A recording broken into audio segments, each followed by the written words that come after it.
Sa unang tingin, aakalain mong nasa Bali, Indonesia ka. Pero alam nyo bang nasa gitna lang ito ng kabukiran sa Porac, Pampanga? Ito ang Reka Farm and Resort ni Regner Caligagan. Kasi ako mahilig ako sir sa tropical. Pag pumupunta ako sa mga resort or sa mga hotel, ang gusto ko talaga is yung nature, so may mga maraming halaman. At least nakaka-relax. Dahil maagang naulila sa ama si Reg, pinagsabay niya ang pag-aaral at pamamasada ng tricycle. Sinubukan din niyang maging barangay tanod at service crew sa isang fast food chain. Hanggang sa namasukan siya bilang sales representative at pinasok ang nooy umuusbong na mundo ng e-commerce noong 2016. Gumawa ako ng website ko, so doon sila bumibili sa akin. Online selling ng iba-iba po, gadget, kitchenware, food supplement, anything under the sun na pwede kong ibenta po. Pinampuhunan mo dun sa una mong private resort, talagang galing lang sa direct sa yes online po, selling sa online lang? selling po, opo. Wow! Umabot nga ng 6.5 million pesos ang puhunan niya.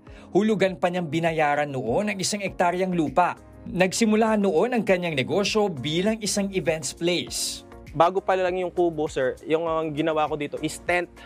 Kaya lang nalugi. So nag-adapt kami, in-improve namin sila into modern na siya, na Balinese na medyo may luxury style na po sila.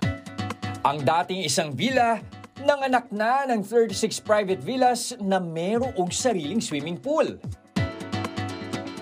Meron din itong public swimming pool sa tapat ng kanilang restaurant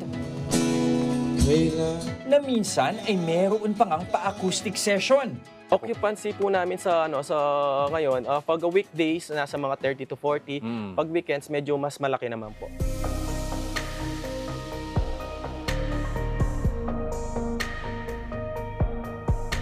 Naglalaro sa halagang 1,499 hanggang 24,999 pesos ang kanilang private cabins at villas, depende sa dami ng bisita.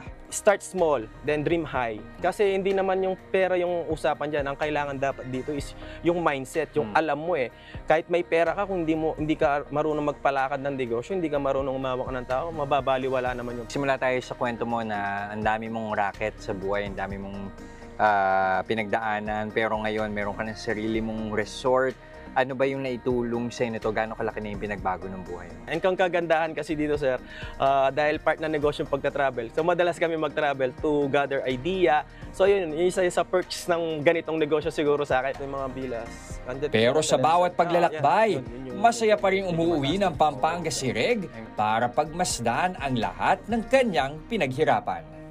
Mga kapatid, Jess De Los Santos po, huwag magpauli sa mga umaaksyong balita at napapanahong issue sa bansa. Para sa mas malawak na balitaan, mag-subscribe at mag-follow sa social media pages ng News 5.